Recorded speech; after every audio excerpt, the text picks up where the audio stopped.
وہ بے وفا تھی، ہاں میں اس کے جرم کا انکار نہیں کرتا،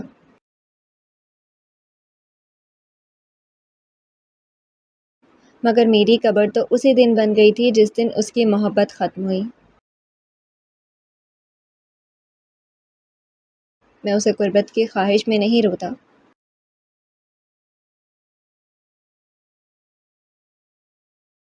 میں اسے اس لیے روتا ہوں کہ میری روح بھی اسی دن کھو گئی تھی جس دن وہ کھو گئی۔ تایا پر نظر رکھنے کا کہا تھا، وہ اپنے سلور زدہ کالر کو صحیح کرنے لگا۔ آپ نے جیسے کہا تھا میں تایا کا سایہ بنا ہوا تھا، وہ کہیں گئے نہیں تھے، زیادہ وقت اپنی اسٹڈی میں گزارتے تھے۔ ہاں کوئی ان سے ضرور ملنے آیا تھا، شاید ان کے دوست تھے۔ اس مختصر راستے پر وہ باری باری آگے پیچھے چلنے لگے، ایک طرف فصل سے بنا راکھ کا ڈھیر اور دوسری طرف سونے جیسے پکے گندم۔ بھائی آپ کو تایا کے لیے یہ خیالات نہیں رکھنے چاہیے، انہوں نے ہمیں پالا پوسا ہے، پڑھایا ہے، کون کرتا ہے اتنا۔ ایک گھوری ملی تھی، وہ اچھا نہیں بس اچھا ہونے کا ڈھونگ رچایا رہا ہے۔ تیری آنکھیں ارد گرد کی عورتوں کی گلابی ایڑیوں کی عادی ہو چکی ہیں، اس سے فرصت ملے تو دنیا کی بدترین شکل دیکھو گے۔ مرد بنو، چہرے کے پیچھے چھپے بیڑیوں کو پہچاننے کا ہنر سیکھو۔ ایسا نہیں ہے بھائی، مجھے برا لگتا ہے ان کے لیے، آپ کو ان کی جاسوسی سے منع نہیں کر سکتا اور آپ کے کسی کام سے انکار بھی نہیں کر سکتا۔ مسخرہ زرق خان سنجیدہ ہو گیا تھا، تم ہمت کر کے تو انکار کر دو، تیری زبان ہی نہیں رہے گی۔ اللہ سائیں مجھے گونگا کر دے گا اگر کبھی یہ ہمت نصیب ہوئی۔ وہ رکا، کچے پتلے راستے پر پیچھے مڑ کر اس کو دیکھنے لگا۔ دماغ میں کیا چل رہا ہے؟ وہ لیزر کی تیزی رکھتی نظر سے اسے دیکھنے لگا۔ آپ مارتے ہیں، دیکھتے نہیں کہ اتنا بڑا ہو گیا ہوں؟ اپنی سوچ کو زبان دو زرق خان، جو بولنا ہے۔ کل رات مومل کے ایک دوست نے مجھے کال کیا تھا۔ روشنی کی رفتار سے میکائل کو اپنا آپ پردیس میں کھڑا دکھنے لگا تھا۔ تجھے کیسے؟ یادیں ابھی حاوی ہو رہی تھی، اسی لیے اگلا سوال داغا۔ نہیں جانتا، بس کہہ رہا تھا کہ وہ تیری بھابھی ہے، میری بات کروا دے۔ زرق خان کے چہرے پر کوئی سایہ تیر گیا جسے وہ نام نہیں دے پایا۔ شاید وہ خوف تھا، نفرت تھی، کہ ایک بار جرم کی پشیمانی، مگر اس احساس کو کھوجنے کا ڈر ہی تھا جس میں وہ ہر بار الجھ جاتا تھا۔ تیرے اس بات سے تایا کی جاسوسی سے کیا لینا دینا؟ بہت کم دیکھنے کو ملتی ہے۔ جب میکائل اپنے انتہائی خطرناک روپ میں آتا ہے، جب وہ اپنی بھویں نیلی آنکھوں کے قریب کرتا ہے تو وہ سمندر کی بے رحم گہرائی، برف کی قاتل سردی اور پانی کی نرم مگر ہلاک کن طاقت ایک ساتھ سمیٹ لیتا ہے، اپنے نشانے کو خوف کی وادیوں میں دھکیل دیتا ہے۔ آپ نے تب بھی کہا تھا کہ… زرق خان دیوقامت جسامت کے ساتھ بھڑکیلی جوانی لیے بولتے ہوئے ہکلایا تھا کہ کیا؟ اس نے اس کے کندھے پر ہاتھ رکھا، یوں لگا جیسے اس کے خون کی تپش نیچے گر رہی ہو۔ اس پر نظر رکھنے کو کہا تھا۔ وہ قدم لینے لگا، کندھے پر پڑا ہاتھ نیچے گرا، دھک دھک کان میں سنائی دے رہی تھی، یاد حاوی ہو گئی تھی۔ پردیس، فرنگیوں کی دنیا، وہ واحد پٹھان جو فٹ پاتھ پر بے نیاز چل رہا تھا۔ سڈنی کی شام، ادھرتی تاریکی، اسٹریٹ لائٹس کی سنہری روشنی اور نیچے کھڑے جوڑے جو ایک دوسرے کی باہوں میں تھے، ہر چہرہ اسے یاد آ رہا تھا۔ یوں لگا جیسے وہ اثر نو اس لمحے میں کھڑا ہو گیا ہے جہاں 5 سال پہلے سب ختم ہوا تھا۔ محبت میں شرک کی سزا تو خدا بھی معاف نہیں کرتا۔ زرق خان، تو یہ کیسے کہہ سکتا ہے؟ سرگوشی نکلی، ارد گرد کا سبزہ مرجھایا ہوا لگا تھا، نیلی آنکھوں میں کرب کی زردی پھیل گئی تھی۔ مشرق کی جانب جلتا ہوا کھیت اسے اپنے اندرونی نظام جیسا لگا۔ آنکھ سے آنسو گرا، زرخیز مٹی میں جذب ہو گیا۔ وہ قدم اٹھانے لگا مگر پاؤں لڑکھڑا رہے تھے۔ زمین نے سہارا دینے کی کوشش کی مگر وہ انسان زخمی تھا۔ اللہ اللہ، اس دنیا نے ظالم کے اندر چھپے زخم کبھی نہیں دیکھے۔ وہ بے ساختہ رو دیا، ورنہ وہ جان لیتے کہ رات کے بغیر آسمان پر ستارے بھی بےمانی ہو جاتے ہیں۔ اس کا دوسرا آنسو گرا، پھر ایک بار کی تیسرا گرا۔ سنہرے لیمپ کی روشنی میں بے داغ کاغذ پر لکھاری کے آنسو بھی تو تواتر بہے۔ وہ اپنے محبوب کردار کو رلا رہی تھی، اپنے برداشت کہاں ہو رہا تھا۔ بھائی اٹھے، چلتے ہیں۔ وہ بہت دور جا چکا تھا مگر مجبوراً واپس آنا پڑا۔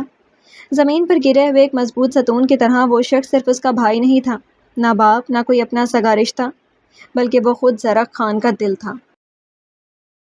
اے میرے دل، صبر کر، چلو مجھے سہارا دو۔ اس نے ہاتھ بڑھایا لیکن وہ بھی اس کے ساتھ گر کر اس کے گلے لگ گیا تھا۔ معاف کر دیں بگ بی، میں ہی وجہ بنا آپ کی اس حالت کا۔ وہ چھوٹا تھا، زرق خان ابھی تک بڑا نہیں ہوا، وہ ہمیشہ یہی کہتا تھا۔ کئی آنسو میکائل کے کندھے پر گرے تھے، اس نے اس کی کمر پر تھپکی دی۔ میں آپ کو سنبھال نہیں سکتا بگ بی۔ اس نے نیلی آنکھوں سے نظریں چرائیں۔ اس طرح کمزور بھی نہیں دیکھ سکتا۔ وہ مسکرایا اور کھیتوں کا سبزہ پھر سے شاداب لگنے لگا تھا۔ مجھے مضبوط کر دو زرق خان، جیسے پہلے کرتے تھے۔ سردار کی پوری دنیا اس کالی روتی آنکھوں میں جھلک رہی تھی۔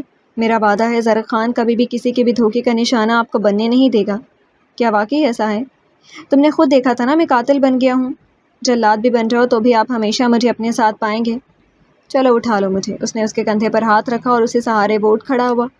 کمرے کے کونے میں تشریف رکھی قصہ گو نے ایک لمبی سانس خارج کی۔ اگلا صفحہ لکھنا آسان نہیں تھا۔ عشق ایک داستان ہے، تہذیبوں کے انوکھے سفر کی، بغداد کی گمشدہ اوراق کی، یروشلم کے مقدس صدیوں کی، ایک لڑکی کی سنہری خاموشی کی، اور سردار کی نیلی آنکھوں میں لکھی تقدیر کی۔ رات کا پہلا پہر اپنی تمام تر سحر انگیزی کے ساتھ نمودار ہو چکا تھا۔ آسمان نے ستاروں کی کہکشانی چادر اوڑھ رکھی تھی اور پوری کائنات گویا سکوت مرگ میں ڈوبی ہوئی تھی۔ کیڑے مکوڑوں کی مخصوص آوازیں اس ہیبتناک خاموشی کا سینہ چاک کر رہی تھیں۔ خیبر پختونخوا کے اس دور افتادہ گاؤں میں یوں گمان ہوتا تھا جیسے زندگی تھم گئی ہو، سوائے انصاری صاحب کی کوٹھی کے، جہاں تقدیر کا ایک نیا کھیل کھیلا جا رہا تھا۔ آنگن میں لکڑی کے تخت پر انصاری صاحب ایک مجسمہ یاس بنے بیٹھے تھے۔ ان کے سامنے ان کے دونوں لختے جگر زریاب اور زوریز سر جھکائے زمین کی تشنہ مٹی کی دید کُرید رہے تھے۔ جیسے برآمدے کے ستون سے ٹیک لگائے زرلختہ اپنے پٹھانی دوپٹے کا پلو دانتوں میں دبائے خالی نظروں سے اس پورے منظر کی گواہی دے رہی تھی۔ بابا جانی، آخر کب تک ہم ان ناکردہ گناہوں کی سزا بھگتتے رہیں گے؟ خاموشی کے اس حصار کو مرجینا کی کاٹدار آواز نے پاش پاش کر دیا تھا۔ سرسوں رنگ کے پٹھانی لباس میں ملبوس وہ کسی شعلے کی مانند کمرے کی دہلیز پار کر کے نمودار ہوئی تھی۔ بیٹی، یہ مردوں کے معاملات ہیں، تم جا کر آرام کرو۔ انصاری صاحب نے اس کے نورانی چہرے پر جمی تھکن کو دیکھتے ہوئے شفقت سے کہا۔ بابا جانی، اگر گھر کے مردوں کے سر میں اسی طرح درد ہوتا رہا تو وہ اپنی بینائی بھی کھو سکتے ہیں، اور نابینا مردوں کے عورتوں کے ساتھ یہ دنیا ظالموں کے سنگ پیش آتی ہے۔ اس کے لہجے میں ایک عجیب سی صلابت تھی۔ تم ہر وقت اپنا فلسفہ مت جھاڑا کرو۔ زرلختہ اس کو ڈانٹتے ہوئے انصاری صاحب کے قریب آئی، اس کے کندھے پر ہاتھ رکھا۔ اماں جان، فلسفہ مستقبل کے ہونے والے کرب واقعات کو بیان کرتا ہے یا ماضی کے تجربوں کی یاد دلاتا ہے، اور بابا جانی جانتے ہیں کہ اگر اس بار بھی انہوں نے خانوں کی وہ رقم کی ادائیگی کر دی تو ان کے پاس وہ زمین بھی نہیں بچے گی جو انہیں اپنی زرلختہ سے زیادہ عزیز ہے۔ انصاری صاحب نے ایک بار پھر سر اٹھا کر اسے دیکھا۔ کیوں بابا، میں غلط تو نہیں کہہ رہی نا؟ بڑے لالا اور چھوٹے لالا ہمیشہ کی طرح اس بار بھی اپنے اپنے بیگمات کے سایوں میں کھڑے رہیں گے، جیسے ان کے ماں باپ تو اس دنیا میں موجود ہی نہ ہوں، جیسے یہ دونوں تو آسمان سے ٹپکے ہوں۔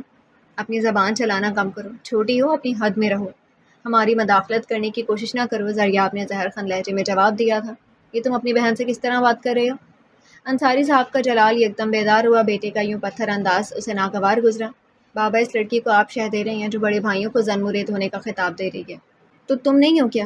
انصاری کی آواز میں گرتاش پیدا ہوا تھا۔ بتاؤ مجھے، میں ایک ہفتے سے کہہ رہا ہوں میری جمع پونجی ختم ہو گئی ہیں، اس بار تم دونوں کے سسر صاحبان کے لگائے گئے سزا کی رقم کی ادائیگی کے لیے مجھے اپنی زمین بھیجنی ہوگی، کیونکہ میرے پاس مزید ایک پھوٹی کوڑی نہیں رہی، مگر تم دونوں ایسے چپ کا قسم کھا چکے ہو جسے توڑنا گناہ کبیرہ ہو۔ وہ ہانپنے لگے جو اس کی بڑھتی عمر کی عکاسی تھی۔ بابا جانی، آپ کے اس ابلنے کا کیا فائدہ؟ کیا آپ نہیں جانتے زوریز بھائی، کیا آپ گواہ نہیں تھے کہ جب ہم نے گندم میں سفید مٹی اور کیڑے مار دوائی ملائی تھی تو باقاعدہ ہر طرف بینرز لگائے گئے تھے؟ ہمارے کھیت کے چاروں طرف پوسٹرز چسپاں تھے جن پر صاف لکھا تھا کہ ہمارے اس کھیت سے نکلنے والا پانی سبز ندی میں گرتا ہے۔ اب اگر آپ کے اس پاگل سالے نے اسے سبز ندی کا پانی پی لیا ہے، یا کسی اور نے دھکا دیا ہے، یا خود اس میں نہا کر انا للہ و انا الیہ راجعون ہو گیا، تو اس میں ہماری کیا غلطی ہے؟ گلئی، زوریز نے اسے پکارا تھا۔ لالا، میں کچھ غلط نہیں کہہ رہی، بس کر دو۔ دیکھ سکتی تھی تم کہ ہماری بیویوں نے اپنے معذور بھائی کو کھویا؟ کوئی بھی بہن اپنے بھائی کو مرتے ہوئے نہیں دیکھ سکتی۔ اس وقت بھی انہیں قصاص چاہیے تھا، یعنی تمہارے چھوٹے یا بڑے بھائی کے سر کے آر پار گولی، لیکن انہوں نے ایسا نہیں کیا۔ ہمارے باپ کو میرے سسر نے اپنی اولاد کے غم میں نڈھال نہیں ہونے دیا، اور اس وقت یہ فیصلہ پنچایت کا تھا جسے بابا نے بڑی خوش دلی سے قبول کیا تھا۔ وہ وکالت اچھا کر رہا تھا اپنی بیوی کے حق میں۔ بڑے لالا، بابا جانی نے تو ابھی بھی انکار نہیں کیا، وہ آج بھی خوشی خوشی یہ وصولی کی رقم ادا کر دیتے ہیں، مگر وہ بوڑھے ہو چکے ہیں، کارخانے سے ابھی اتنا منافع نہیں ہوتا۔ ہم اس زمین کو اثاثہ سمجھ کر رات کو سکون سے سوتے ہیں، اگر یہ بھی چلی گئی تو پھر ہمیں اپنے اپنے تکیوں کے نیچے چاقو رکھنے پڑیں گے۔ اس نے 2 جماعتیں کیا پڑھ لی، اب ہمیں سمجھائے گی؟ ہمیشہ والا تانا اس نے سنا تھا، جرم تو تھا ہی، وہ چپ نہیں رہتی تھی۔ جیسے آپ کو بھابھی نے سمجھا دیا تھا کہ باپ اور بیوی کے درمیان ایک پلڑا بھاری رکھو، اور آپ نے اسی سمجھ کا استعمال کر کے اپنے باپ کے حصے کا پلڑا ہلکا ہونے دیا۔ شاباش ہے تم پر لالا۔ گلئی، بس۔ زریاب اٹھ کھڑا ہوا۔ زریاب! انصاری صاحب کی داڑھ پر اس کا ہاتھ ہوا میں مولک رہ گیا تھا۔ مرجینا نے اپنا چہرہ ہاتھوں میں چھپا لیا، جیسے ابھی ایک ناگہانی تھپڑ اس کے گال کو زخمی کر دے گا۔ وہ اپنی سرمئی نم آنکھوں سے اپنے بھائی کو دیکھنے لگی جو اس کو مارنے کے در پہ تھا، کیونکہ بات وہ اس کی بیوی کے خلاف کر رہی تھی۔ نکل جاؤ میرے گھر سے، تم دونوں نکل جاؤ، انصاری صاحب کچھ دیر بعد لڑکھڑاتے ہوئے بولے۔ انہوں نے اپنی پگڑی بغل میں دبا لی تھی اور دروازے کی طرف انگلی سے اشارہ کیا۔ بابا، زوریز ان کا لہجہ بھاری ہو گیا، مجھے تم دونوں نہیں چاہیے، اپنی اپنی بیویوں کو خوش رکھو، بس یہی کافی ہے، وہ کرب سے بول رہے تھے۔ اب وہی تم دونوں کی ذمہ داری اور زندگی کا مقصد ہے۔ ہماری عمر تو ویسے بھی گزر چکی ہے، باقی جو چند دن بچے ہیں وہ زرلختہ اور مرجینا کے ساتھ میٹھے لمحوں میں گزر جائیں تو بہتر ہے۔ وہ کھانسنے لگے سینے پر ہاتھ رکھ کر۔ اس بار اگر مجھے وہ زمین بھی بیچنی پڑی تو میں پیچھے نہیں ہٹوں گا، تم دونوں کو اس لیے بلایا تھا تاکہ کارخانے کے لیے کوئی اچھا گاہک ڈھونڈو، مگر یہ میری غلطی تھی۔ وہ پھر سے کھانسنے لگے، پہلے سے مزید شدت کیے ہوئے۔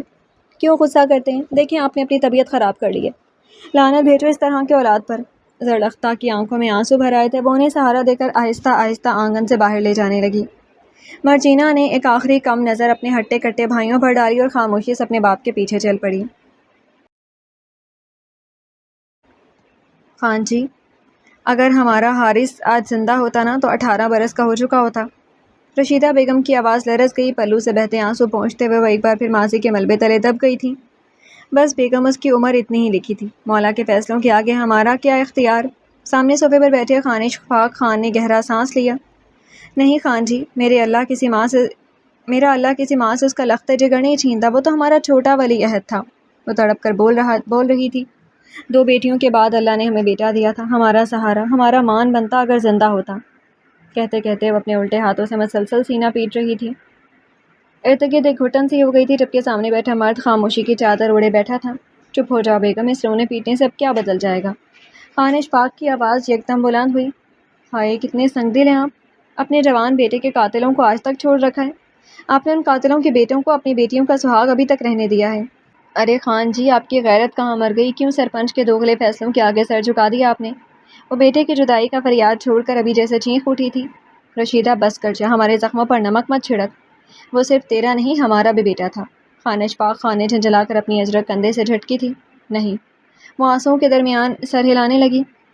آج تو مجھے بول لینے دیں، آج بولوں گی۔ خانش پاک خان نے سختی سے مٹھی بھینچ لی۔ تو پھر بتاؤ کیا چاہتی ہو تم؟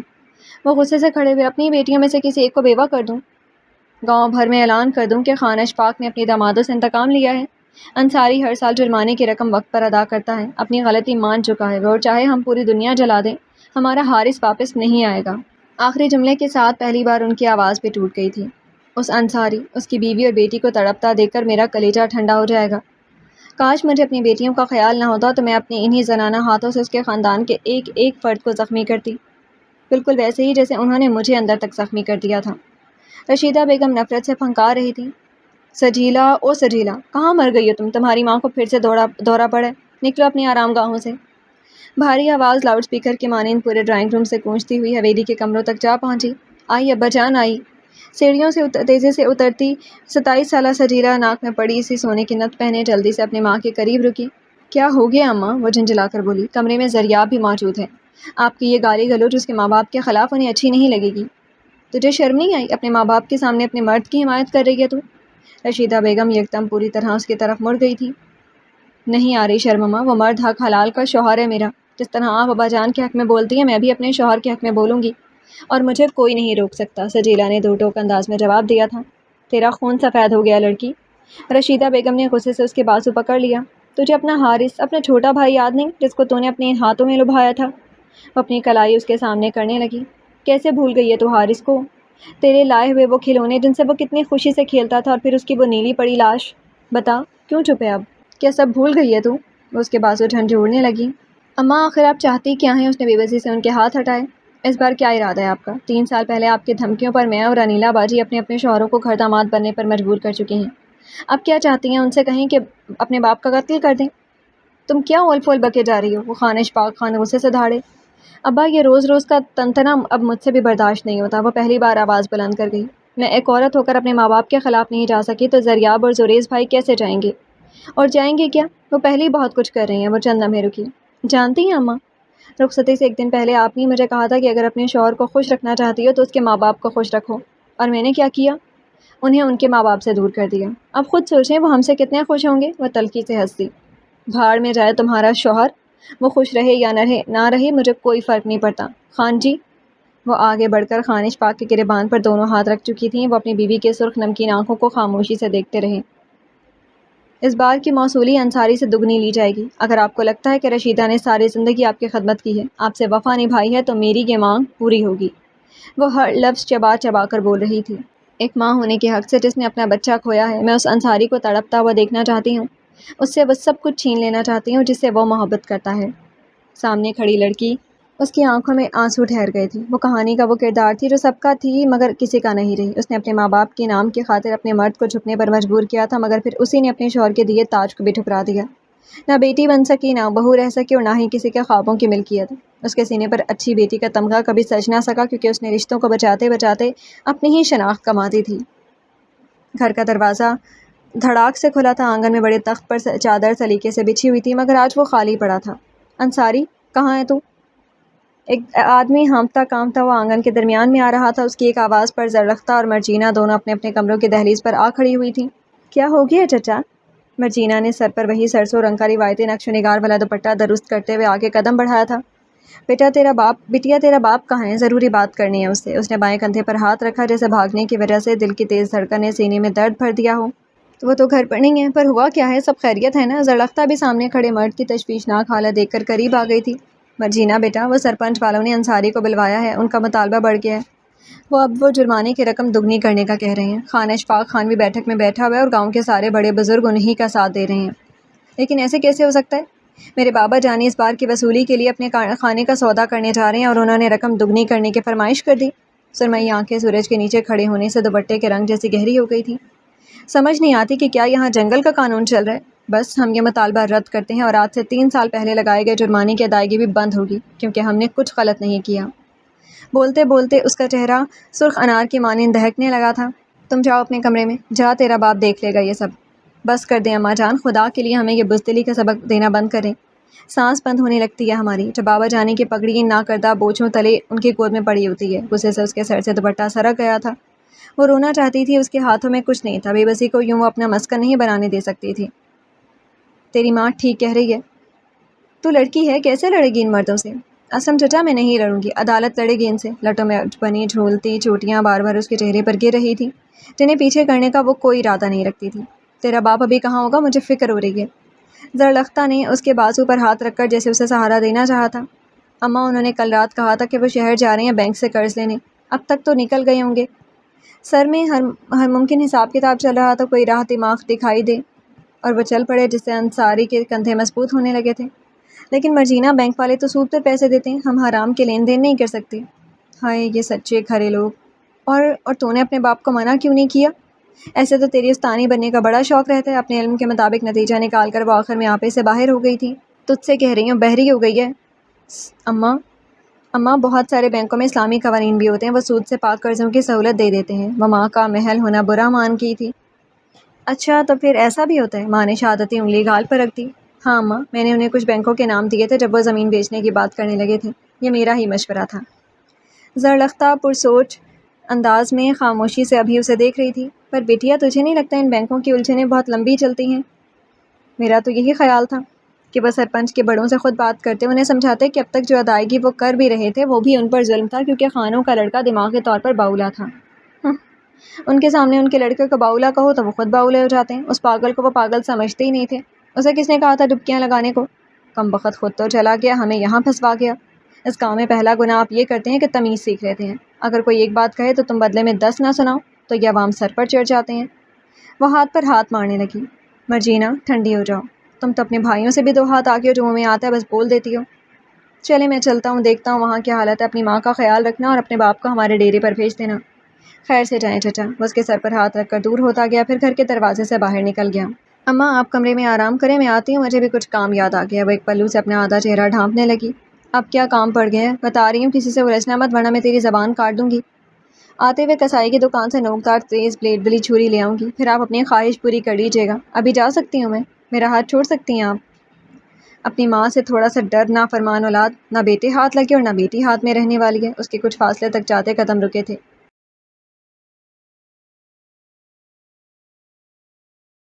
میں آپ کے بے غیرت بیٹوں کی طرح نہیں ہوں جو بیویوں کے گھروں میں سو رہے ہیں، اس نے پیچھے مڑ کر جواب دیا تھا۔ نکل جا مرجینہ، جہاں دفع ہو رہی ہے دفع ہو جا، ورنہ میری چپل تیری کمر کا نشانہ بنا لے گا۔ وہ بغیر کچھ کہے اپنی گھوری سے آخری بار ماں کو نوازتے ہوئے لمبے لمبے ڈگ بھرتی وہاں سے نکل گئی تھی۔ دوپہر کی سخت دھوپ گاؤں کے سب سرخیز مگر کچی زمین کو آگ کی طرح جھلسا رہی تھی۔ اس کا وہی آنچل تیز چلنے کی وجہ سے کبھی غبارے کے مانند ہوا میں ابھرتا اور کبھی نیچے آ گرتا۔ دھوپ سے اس کا دماغ شدت سے تپ رہا تھا، مگر اس سے کہیں زیادہ اس کا دل جل رہا تھا۔ وہ وہی بیٹی تھی جو پچھلے 3 سال سے سونے سے پہلے اپنے ماں باپ کے پلنگوں پر ایک آخری نظر ضرور ڈالتی تھی۔ وہ سوتے ہوئے بھی جاگتی رہتی تھی۔ کسی کے جوتوں کے گھسنے کی آواز اس کے کانوں میں خطرے کی گھنٹی بجاتی تھی۔ رات کے وقت گھر کے دالان پر وہ ایسے آخری نظر ڈالتی جیسے کوئی چوکیدار پہرا دے رہا ہو۔ وہ گلی کی نکڑ پر مڑی تھی تو سامنے ایک بہت بڑی حویلی دکھائی دینے لگی تھی۔ وہ تیزی سے اندر داخل ہوئی تھی۔ دائیں طرف وسعتوں والا پھیلا لان تھا، جس کے درمیان رکھی 4 کرسیاں فاصلے کی وجہ سے چھوٹی دکھائی دے رہی تھی۔ یہ حویلی ضامن خان کی تھی، جو اس کا بڑا ماموں تھا۔ نانا نانی اللہ کو پیارے ہو گئے تھے، مگر جیسے بھی تھے اسی ماموں کے سر سے ننیال آباد تھے۔ وہ یہاں تقریباً 3-4 مہینے بعد آئی تھی۔ کم ہی اپنا چہرہ دکھاتی تھی، مگر آج اسے اپنے کام کے لیے آنا پڑا تھا۔ ڈرائنگ روم سے گزرتے ہوئے اس نے کچن میں جھانکا، جہاں باورچی کھانا پکا رہی تھی۔ سنیں، عمر رسیدہ نوکرانی نے پلٹ کر دیکھا تھا۔ مرجینا بی بی، آپ یہاں؟ وہ اس کے قریب آئی تھی۔ لیلا بی بی، منتہا کہاں ہے؟ اور وہ گھر پر تو موجود نہیں۔ اس نے ہاتھ کا پنکھا بنا کر خود کو ہوا دی، جسے گرمی نے اسے تپا کر رکھ دیا ہو۔ میں یہیں پر ہوں۔ اس نے آواز کی سمت دیکھا تھا۔ ہاں، وہ عنبر صالحان تھا، اس کا منگیتر۔ اسی کے بارے میں پوچھنا تھا، اور پھر اس طرح پکڑا جانا اسے برا لگا تھا، مگر وہ ظاہر نہیں کر پائی۔ آپ سے ضرور بات ہوگی۔ وہ اس کے قریب آ کر کھڑا ہوا۔ پٹیالہ شلوار کے ساتھ ہم رنگ کریم کلر کی قمیض، سیاہ پشاوری چپل، پیچھے ہاتھ باندھے، ہلکی تاؤ دیے ہوئے سیاہ مونچھیں۔ وہ پورے اعتماد سے اس کے سامنے کھڑا تھا۔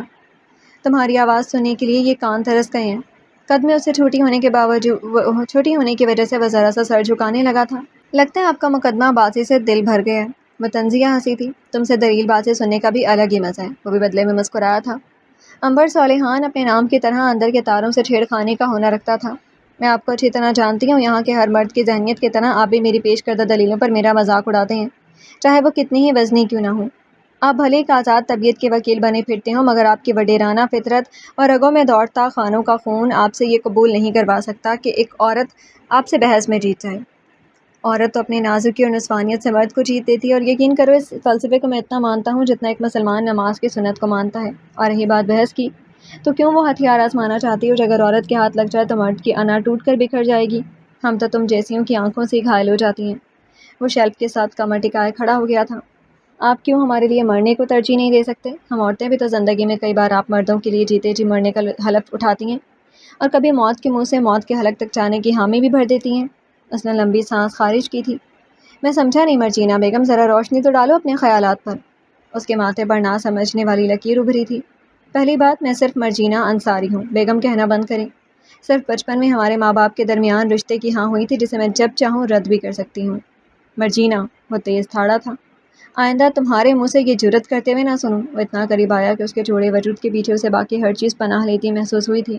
زبان کے ساتھ دعووں کو اور لفظوں کے ساتھ آنکھوں کو سنبھال لیجیے۔ آپ کے زر خرید غلام نہیں ہوں میں، کیا آپ جب چاہیں میرے فیصلے لکھتے ہیں؟ میں آپ کو رد کر سکتی ہوں، اور بالکل کر سکتی ہوں عنبر صالحان۔ یہ یاد رکھیں، کیونکہ یہ حق مجھ سے نہ آپ کی حیثیت چھین سکتی ہے، نہ آپ کی وکالت۔ یہ خدا کا دیا ہوا تحفہ ہے ایک عورت کے لیے، جسے استعمال کرنے کا طریقہ ابھی تک بہت کم عورتوں کو آیا ہے۔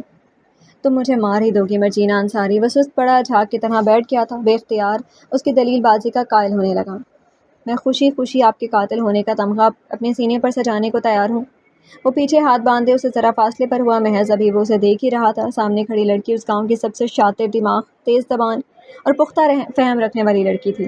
پانی پیو گی؟ گرمی لگ رہی ہوگی تمہیں۔ اس کے گلے میں جیسے کانٹے چبھ رہے تھے۔ بڑی جلدی خیال آیا آپ کو؟ مجھے تو لگتا ہے میں یہیں گر کر بے ہوش ہو جاؤں گی۔ وہ پھر سے لمبی سانس باہر نکالنے لگی۔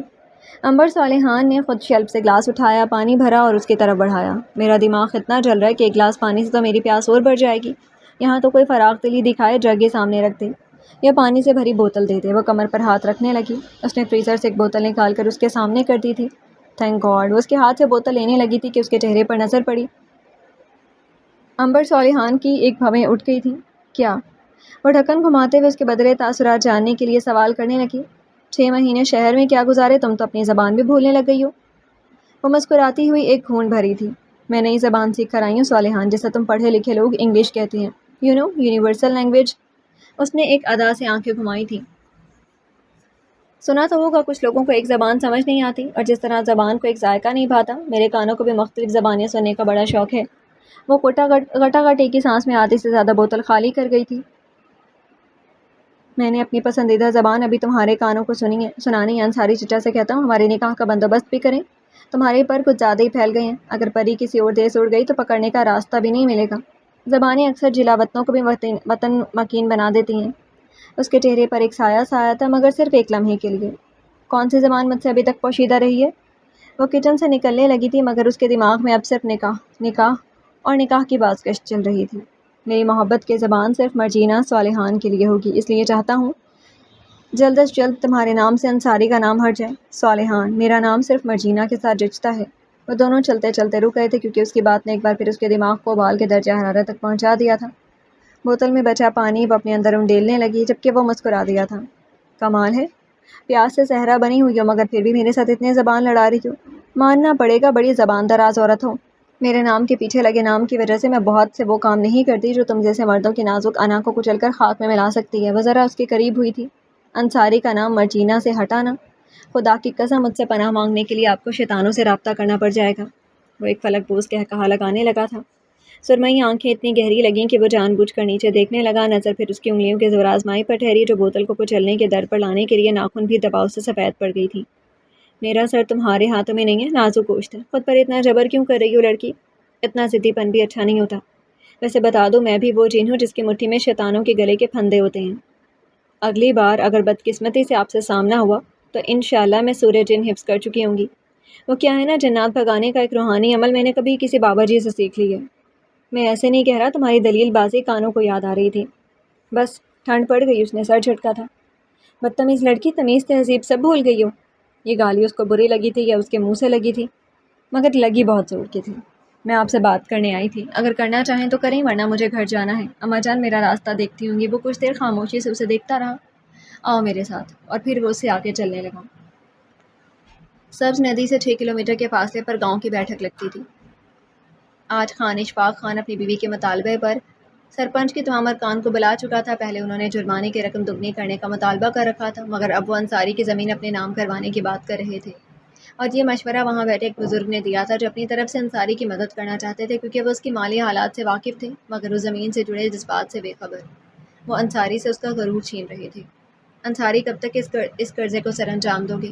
درمیان میں بیٹھے ایک پگڑی والے نے اسے مخاطب کیا تھا۔ اس کا سر جھکا ہوا تھا، اپنی پگڑی اس نے گود میں رکھی ہوئی تھی کیونکہ سر پر اتنا ملبہ تھا کہ چند گز کپڑے کا وزن بھی برداشت نہیں ہو رہا تھا۔ کرتا ہوں کچھ، اگر پیسوں کا بندوبست ہو گیا تو ٹھیک ورنہ میری زمین خان اشفاق کے نام۔ وہ کھڑا ہو کر جانے لگا تھا۔ اس کی جھکی ہوئی کمر سب نے دیکھی مگر کوئی اپنی فرسودہ روایات توڑنے کے لیے آگے نہ بڑھا۔ خان حویلی کا سب سے چھوٹا لڑکا دوڑتا ہوا آیا تھا اور خان اشفاق کے کان میں کچھ کہنے لگا تھا۔ وہ جلدی سے اٹھ کھڑا ہوا، اجرک درست کرتے ہوئے۔ جیسے ہی وہ روانہ ہوا سرپنچ کے تمام مرد بھی اس کی تائید میں اس کے پیچھے چل پڑے۔ انصاری اس دوپہر کے بعد گھر نہیں آیا تھا۔ وہ اپنی زمین پر چلا گیا تھا، اس برکت کے تن اور درخت کے نیچے بیٹھا وہ جیسے آخری بار اپنے کھیتوں کو دیکھ رہا تھا، اور زمین کے ہر ذرے کو وہ کھوئی ہوئی نظروں سے تکتا رہا۔ دوپہر سے سہ پہر ہوئی تو دھوپ آسمان کے بیچ سے سرک کر مغرب کی طرف مڑ گئی تھی مگر اس کا دل نہیں کر رہا تھا کہ وہاں سے جائے۔ وہ اسی طرح اپنے بہتے پسینے کو پگڑی کے پلو سے صاف کرتا، ہر بار ایک مٹھی بھر مٹھی ہاتھ میں لیتا، اسے انگلیوں سے پھسلتے دیکھتا، پھر دوبارہ مٹی اٹھا لیتا، پھر وہی پھسلن، یہاں تک کہ رات کے 10 بج گئے۔ ہر طرف اندھیرا چھا گیا تھا۔ زرختہ کوٹھی کے دروازے میں کھڑی شوہر کی راہ دیکھ رہی تھی۔ وہ کھڑا ہوا تھا کیونکہ کمر مزید بیٹھنے سے جواب دے چکی تھی۔ ہلتے لرزتے قدموں سے وہ گھر کی طرف آ رہا تھا۔ چلتے چلتے نظر استبل پر پڑی تھی جس میں جلتی ہوئی تمام بتیاں اس کے ماتھے پر پھیلی شکنوں کو اور گہرا کرنے کی وجہ بنی تھی۔ یہاں صرف زریاب خان اور زیریز خان آیا کرتے تھے، دونوں کو گھوڑوں کا بے حد شوق تھا۔ وہ نئی کشمکش کے ساتھ وہیں داخل ہوا تھا۔ زریاب خان کھڑکی کے پاس کھڑا سگریٹ پی رہا تھا جبکہ زوریز پستول کے پرزے ایک ایک کر کے الگ کر رہا تھا۔ تم لوگ اس وقت یہاں کیا کر رہے ہو؟ باپ کی آواز سننے کی توقع ہرگز نہیں تھی۔ زوریز فوراً کھڑا ہو گیا جبکہ زریاب نے سگریٹ پاؤں تلے مسل دیا تھا۔ وہ اس کے قریب آ گئے تھے۔ تم دونوں سے پوچھ رہا ہوں، کیا بولنے سے بھی ساس سسر نے منع کر رکھا ہے یا یہ بھی بیویوں کی فرمائش ہے کہ باپ سے بات نہیں کرنی؟ چند سے کچھ ٹوٹا تھا۔ وہ ایک دوسرے کو دیکھنے لگے۔ ہم 3 سال سے یہیں پر سوتے ہیں، صبح کی روشنی ہوتے ہی حویلی چلے جاتے ہیں، مگر اس وقت آپ یہاں کیا کر رہے ہیں؟ اماں نے کیسے گھر سے باہر آنے دی آپ کو اتنی رات ہوئے؟ زوریز نے ان کے بیٹھنے کے لیے جگہ بنائی تھی۔ روئی، نرم کپڑا، تیل اور پستول کے تمام پرزے اٹھا کر سائڈ میز پر رکھ دیے تھے۔ بزدل کے بچوں، 3 سال سے تم دونوں کے دربدر کے ٹھوکریں چل رہی ہیں اور میں آج جان رہا ہوں۔ وہ آہستگی سے اس پلنگ پر بیٹھ گیا تھا۔ ابا ہم نے بیویوں کی مان ضرور رکھی ہے مگر اتنے بے غیرت بھی نہیں ہوئے کہ اپنی عورتوں کے گھروں میں جا کر سوئیں۔ تو میں کیا سمجھوں زریاب؟ تم بتاؤ زوریز، تم والدین کے رہے ہو یا اپنی عورتوں کے؟ تم دونوں نے تو ایک رشتہ بھی مضبوط نہیں ہونے دیا۔ ابا آپ کا رشتہ ضرور مضبوط ہو سکتا تھا۔ انیلا کو طلاق کی دھمکی دیتا اور کہتا کہ اپنے باپ سے کہو وہ میرے باپ سے دشمنی چھوڑ دے، اور میرے گھر کی بنیاد تب گہری ہوتی اگر میں اس کے کہنے پر اس کے گھر میں سوتا۔ مگر یہ دونوں کام میں نہیں کر سکتا۔ زریز کا جھکا ہوا سر پہلی بار اٹھا تھا۔ ہاں با، ہم نہ زن مرید بن سکتے ہیں اور نہ نامرد۔ صحیح کہا تم نے سریاب، بیویوں کو طلاق کے نام پر ڈرانے والے مرد نامرد ہوتے ہیں۔ آج کے دن انصاری کے چہرے پر سجا ملال چند لمحوں کے لیے زائل ہوا تھا۔ مجھے فخر ہے تم دونوں پر۔ کیسا جھجک تھا ان پٹھانوں کا۔ باپ کے گلے لگنا چاہتے تھے، مگر گلے لگنے کا سوچتے ہوئے بھی وہ پہاڑوں جتنے مرد کانوں کی روح تک سرخ ہو گئے تھے، اور وہ باپ ہو کر بھی وہی فاصلہ قائم رکھے ہوئے تھا۔ باپ بیٹے ایک دوسرے سے شرمسار تھے۔ جھکی نظروں سے اس نے دونوں کے کندھوں پر ہاتھ رکھا اور وہاں سے نکل آئے تھے۔ کیا آپ مجھے اپنی اسٹڈی دکھانے آئے ہیں؟ وہ سیاہ جلدوں والی کتابیں اٹھا کر دوبارہ ترتیب سے رکھ رہا تھا۔ تم بولو، میں سن رہا ہوں۔ ہاتھ میں پکڑی کتاب کا صفحہ اس نے آہستگی سے پلٹا تھا۔ دیکھیں، خانہ اشفاق خان نے نیا شوشہ چھوڑ دیا ہے۔ وہ بابا جانی سے اب دگنی رقم مانگ رہے ہیں۔ ان کی کمر مزید اتنا بوجھ اٹھانے کی ہمت نہیں رکھتی۔ میں جانتی ہوں ہم نے کچھ غلط نہیں کیا، اس لیے چاہتی ہوں کہ اس ناکردہ جرم کی سزا قانونی کارروائی سے ٹل جائے۔ وہ خاموش ہو گئی تھی۔ صالحان پاؤں پر پاؤں رکھے اس کے سامنے کرسی پر بیٹھا ہنکار بھرنے لگا۔ تم چاہتی ہو یہ مقدمہ میں لڑوں؟ وہ سیدھا مدعے پر آیا تھا۔ تو کیا آپ مجھے انکار کریں گے؟ وہ چیلنج کر رہی تھی یا مان سے کہہ رہی تھی، فرق مشکل تھا۔ سوچ لو، کر بھی سکتا ہوں اور شاید کسی سودے کی شرط بھی رکھ دوں۔ وہ مانی خیز نظروں سے ان کی سرمئی آنکھوں میں دیکھ رہا تھا۔ شیطان کبھی خیر کا سودا نہیں کرتا، مگر بتا دیجیے آپ کو کیا چاہیے؟ زبان کے جوہر سے تو وہ مالا مال تھی۔ مجھے اس مقدمے کی لڑنے کی قیمت چاہیے، اور وہ قیمت مرجینا ہے۔ وہ ذرا سا آگے جھکا تھا۔ تمہارے نام کے پیچھے لگا انصاری نام ہٹا کر اپنا نام لگانا چاہتا ہوں۔ صرف 3 دن کے اندر اندر تمہیں اپنے خوابگاہ میں لانا چاہتا ہوں۔ کیا یہ قیمت منظور ہے تمہیں؟ وہ بہت غور سے اس کے تاثرات دیکھ رہا تھا، جو نکاح کی بات پر خطرہ بن گیا تھا، نام بدلنے پر خطرناک اور 3 دن میں ہونے والی رخصتی پر خطرناک ترین۔ مگر وہ پھر بھی خاموش تھی۔ بارود ہو تم لڑکی، پھٹ جاؤ گی، کچھ تو بولو۔ وہ کوہنیاں گھٹنوں پر رکھے اس کے چہرے کے قریب جھکا تھا، جیسے اس کے تاثرات دیکھنا اس کا پسندیدہ مشغلہ ہو۔ میرا دل کر رہا ہے صالحان، میں تمہارا قتل کر دوں، اتنی گالیاں دوں تمہیں، مگر یہ بھی جانتی ہوں کہ اس کے بعد اگر میں دنیا جہان ایک بھی کر دوں تب بھی آپ میرا یہ مقدمہ نہیں لڑیں گے۔ اور اس نے اپنے ہاتھ پر ہاتھ مارا تھا۔ واہ، اتنا صحیح آج تک کسی نے امبر صالحان کے بارے میں نہیں کہا۔ کہیں واقعی تم جادو ٹونا تو نہیں کرتی؟ شکل سے تو ویسے بھی 2 نمبر لگتی ہو۔ میرا صبر مت آزمائیے، ورنہ جو میں کہوں گی وہ آپ سے برداشت نہیں ہوگا۔ وہ اپنے آنچل کا ایک پلو مٹھی میں زور سے دبا رہی تھی۔ تم کیا کہہ سکتی ہو؟ ایک عورت ہو کر ایک گاؤں میں رہتے ہوئے تم مجھے کیا کہہ سکتی ہو؟ وہ ہمیشہ کی طرح اس کی دلیلوں اور باتوں کا مذاق اڑانے لگا تھا۔ عورت کے فریب سے ڈری امبر صالحان، وہ ایک جبڑے سے ہنسی تھی۔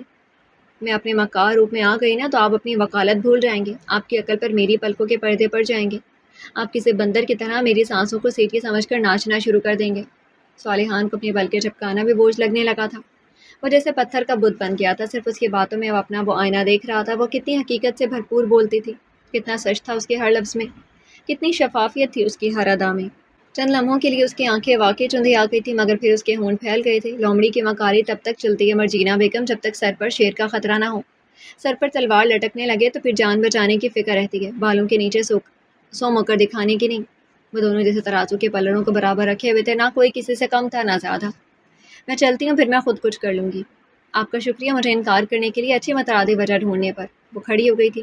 تم میری بچپن کی مانگ ہو، کیوں نہیں دیکھتی کہ اس میں تمہارا ہی فائدہ ہے؟ مقدمہ بھی لڑوں گا اور یہ بھی کہہ رہا ہوں کہ جیت تمہارے نام ہوگی، کیونکہ آج نہیں تو کل تم میرے نام پر دلہن بن کر اسی گھر میں آؤ گی۔ میرے ہاتھوں پر مہندی اس مرد کے نام کی سجے گی جو مجھے بے لوث عزت دے گا۔ وہ پلٹ کر اس کی آنکھوں میں دیکھی تھی۔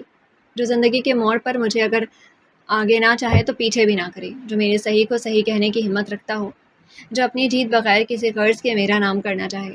امبر صالحان، میں اس مرد کے لیے ڈولی میں بیٹھوں گی جو نکاح نامے پر دستخط کے بعد بھی انصاری نام کو میرے نام کے ساتھ جڑا رہنے کا حوصلہ رکھتا ہو۔ آپ کی طرح نہیں، جسے میں ایک بے جان چیز کی طرح چاہیے۔ وہ ایک قدم آگے بڑھی تھی۔ آپ صاف صاف سن لیجئے، یہ میں جانتی ہوں آپ آسانی سے پیچھے ہٹنے والوں میں سے نہیں ہیں۔ ہو سکتا ہے آخر میں ہار جاؤں، مگر ایک عورت کو اس کی مرضی کے بغیر نکاح کے بندھن میں باندھا جائے تو وہ رشتہ بھی زبردستی کا ہوتا ہے، بائی فورس۔ کمرے کی ہوا جیسے ساکت ہو گئی تھی، اور اس رشتے سے جو ازدواجی تعلق بنتا ہے جس میں عورت کی مرضی شامل نہ ہو، اسے ریپ کہتے ہیں۔ بکواس بند کرو۔ وہ اپنے ہاتھ کو کرسی کے ہینڈل پر مارنے لگا۔ تمہاری اس آزاد خیالی کو میں آگ لگا دوں گا۔ میں تمہیں درندہ لگتا ہوں، عزتیں لوٹنے والا؟ اس نے سامنے رکھا پیپر ویٹ پوری قوت سے دیوار پر دے مارا تھا۔ شاید آپ کے قانون میں اس درندگی کے لیے کوئی سزا نہ ہو، مگر میرے قانون میں یہ ناقابل تلافی جرم ہے۔ وہ اپنا کہا ہوا کہتی رہی اور ایک بار پھر سے اپنے پلو سے آدھا چہرہ ڈھانپنے لگی۔ اس کا چیخنا، چیزیں توڑنا اس پر کوئی اثر نہیں کر پایا تھا۔ میں یہاں سے جا رہی ہوں۔ نہیں چاہتے کہ آپ بابا جانی سے نکاح کی بات کریں، کیونکہ میں مانوں گی نہیں، اور میرے اس انکار سے ماموں اور اماں جان کے درمیان مزید تلخی پیدا ہو جائے گی۔ بغیر پیچھے دیکھے وہ وہاں سے نکلنے لگی۔